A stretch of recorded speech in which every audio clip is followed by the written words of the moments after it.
Hi, and welcome to the fifth of the series tutorials on collecting and visualizing urban informatics and modelling data. This tutorial will teach you how to analyse and explore property information using OneMap. By selecting the drop-down arrow, you can choose your map style, whether it's dark, colour, Google Satellite, or Street Map. Selecting the Tools option under Measurements, you have two options to select line or area. This will give you the measurement in length of your designated points.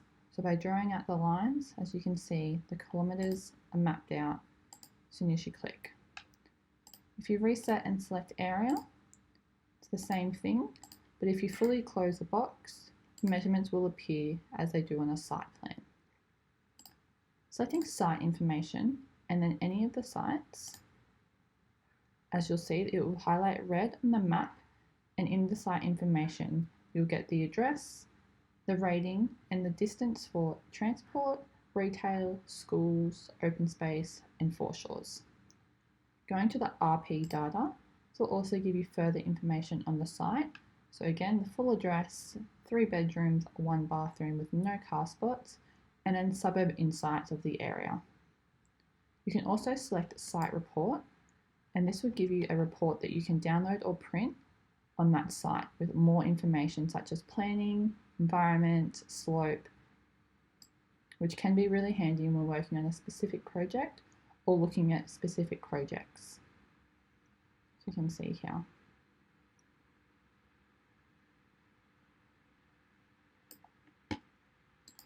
OneMap also allows you to categorize a map yourself based on what you're looking for.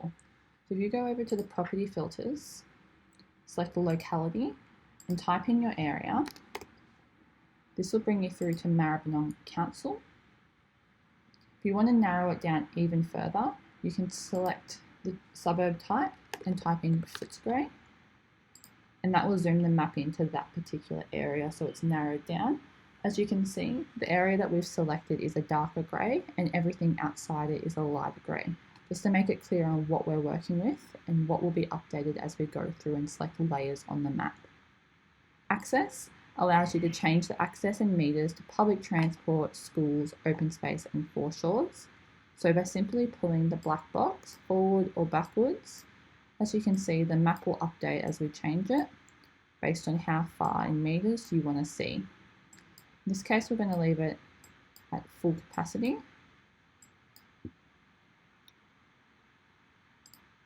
You can also select real estate. Same thing with the prices.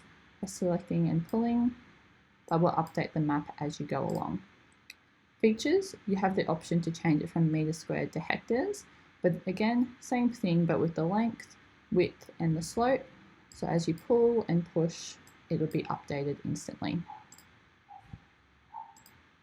You also have the option to select frontage areas and zones.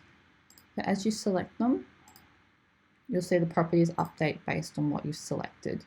You can select as many as you like or as little, having one on or multiple on.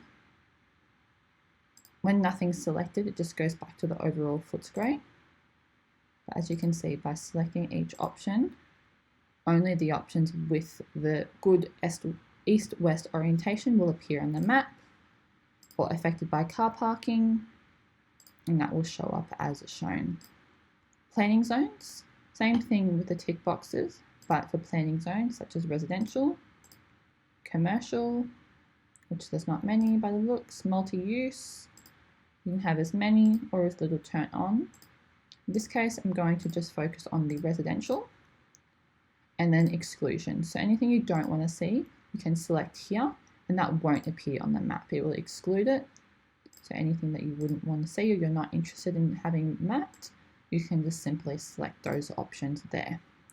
Now the properties option down here, again the little scale bar, this will allow you to change the opacity up and down based on those colours that you see on the map.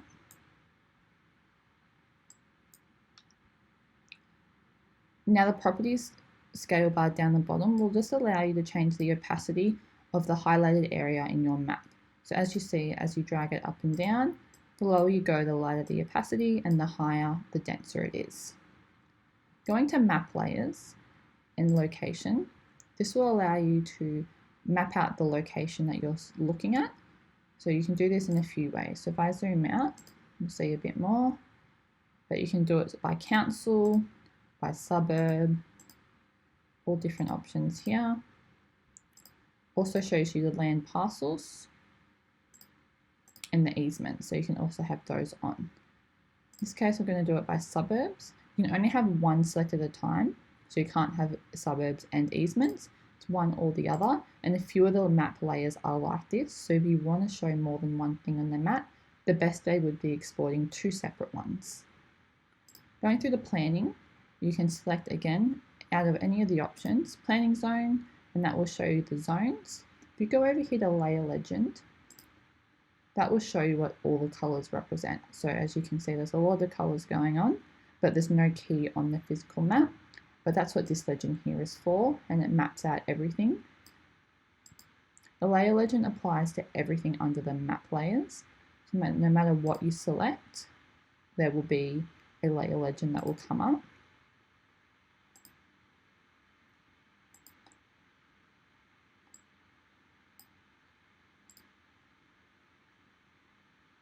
Going into context, you can select a context map, which again, layer legend, tell you everything here, including what they plan in the future. Jumping back, so that's obviously everything there. You can go to just the amenities or the public transport. And you can export maps and PDF them as you go, because the more layers you add, it may remove the layers that are underneath, because some may be more predominant than others. Development activity is the development activity within the area. So by simply selecting some of those, you'll see them update on the map. Obviously some won't be applicable and some won't show up in that particular area, but if you are working with a larger area, these may become more helpful. And you can always go back and turn on any other layers that you wish to see that may have been turned off. Topography shows you the contours, slope analysis, and the elevation. So again, just by clicking through, you can see all the different options and how the map displays those. If you want to turn it off, just simply re-click and it will go back to what you previously had at the start. Real estate shows the pricing. So it gives you the pricing of the area, as you can see. Demographics, which can show you dwelling density. So this is all from 2016, because that's the latest data it does have.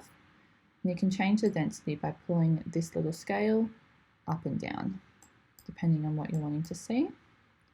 Same thing goes for population density, household size, age, weekly rents.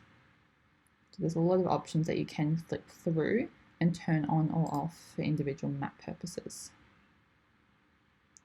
The forecast is what they're obviously forecasting, so you can change it from population, range, and you can also change the year. Same thing goes for all the options within this one. And you can change it through to household type, so if you're wanting to focus on couples with kids, without kids, single parents, families, things like that. That's all there for you to play around with and map out as you go. And then age group forecast, again, the same thing. Demo layer shows the fast food. So selecting that, again, you can play around with the scales to see the range. And then the cuisine, you can tick on or off as you go. But by zooming out, you'll see a bit more happening on the map there. Property styles allows you to select either public transport, retail, or schools, depending on what you're looking at again. And as you select that, it will update on the map. This little colour bar down here will show you the kilometres. And then again, by selecting the layer legend, that will give you a bit more information on the colours itself and what's going on. So going back into the property styles, you can do this for any of them, and that will show you using the density of the colours.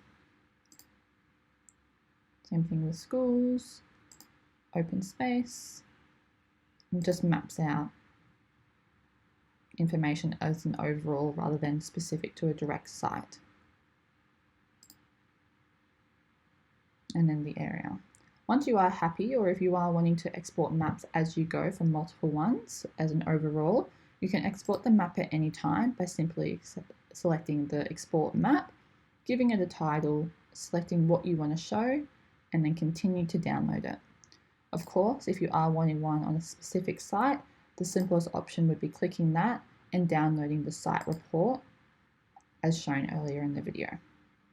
Thanks, and that's how you can use Map 1.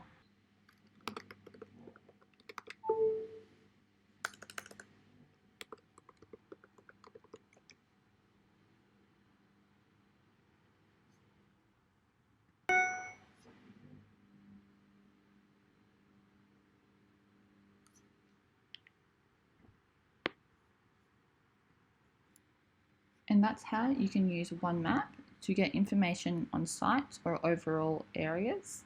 Thanks.